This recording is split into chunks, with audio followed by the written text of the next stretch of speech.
There is a specific kind of silence that happens in a congressional hearing when a theory crashes into a fact.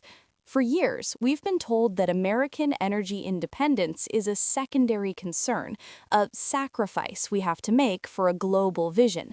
But while the speeches are written in D.C. and New York, the bills are being paid in places like Macomb County, Michigan. In this session, we didn't just see a debate, we saw a total collapse of the green narrative. Before the names were even called, one side was prepared to lecture and the other was prepared to provide the receipts. What follows isn't just a political disagreement, it's a master class in how to dismantle a bureaucratic fantasy using nothing but the reality of a working class paycheck. This is the moment the all-talk agenda met the all-of-the-above reality. So what I'm hearing is that despite all of this talk that Donald Trump and the Republican Party have about driving down energy costs, their first decisions are actually to drive up energy costs, including prices at the pump across the United States. And that has knock-on effects across the entire economy, right? These prices are not just contained. They're not just hiking prices on oil and gas. Oil and gas prices will then hike up prices on groceries and pretty much any good that gets transported, as well as housing and construction, correct? The Biden-Harris administration, they totally bent over to the radical left. We stopped producing cleaner, affordable energy in America to fit a narrative that only serves coastal elites and the rich in New York and California. What did this lead to? Our strategic petroleum reserves hit lows we haven't seen since I was a baby. That meant U.S. relying on energy that was unclean, energy that I would note are from dictators and despots in Moscow and Beijing and Tehran. Here's the inconvenient truth for my friends on the left. Energy produced and developed here in America is cleaner, it's safer, and it doesn't threaten our national security. In fact, Was the moment she did not see coming. Alexandria Ocasio-Cortez tried to corner him on energy prices, but this veteran flipped the script and exposed the entire green agenda in front of Congress. It was sharp, it was brutal, and it was strategic.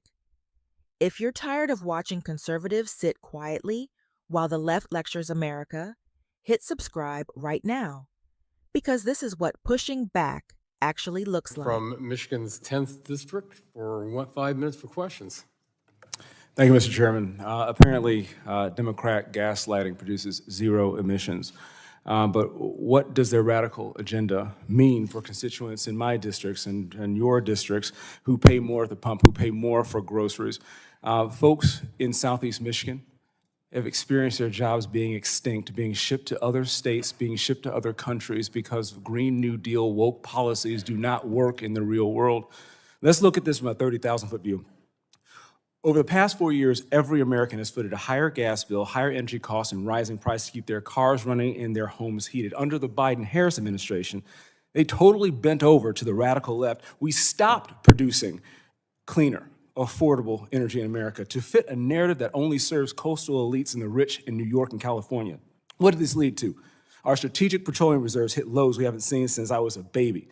That meant U.S. relying on energy that was unclean, energy that I would note are from dictators and despots in Moscow and Beijing and Tehran. Here's the inconvenient truth for my friends on the left.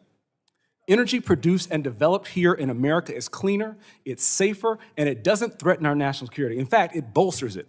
And what's worse, relying on our adversaries for energy means American jobs go down, not up. My constituents in the Detroit area are all too familiar with this, seeing the reckless policy effects of the EV mandates.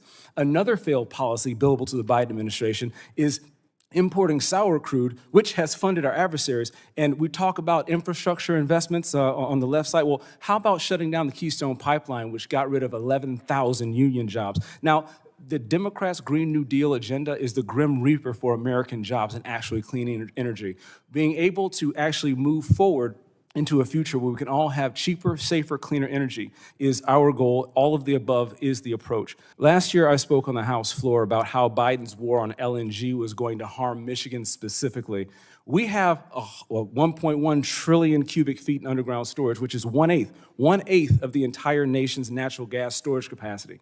Given DTE and consumers' baseload requirements that are increasing over the years versus the regulations in Michigan, we've been dealing with heavy-handed restrictions on building additional natural gas facilities and the supporting infrastructure requirements that we need to convey that safely with less power outages across the state. With a Republican House, Republican Senate, and White House, what can this Congress do to scale up natural gas as a reliable source? Again, Mr. McCown. Well, there are several things we can do. Number one is we can stop the war on fossil fuels. We can have revised permitting. We can invoke public-private partnerships, loan guarantees. Some of the very same things that have been done for the renewable industry could be done to expand our natural gas or other fossil fuel industry, too. It should be a level playing field for everybody. We all want clean air. We all want clean water. We all want to reduce pollution. But we also don't want to send our countrymen to the poorhouse trying to pay for sunshine and rainbows. At the end of the day, you can't heat a home with a press release, and you can't power a factory with a talking point.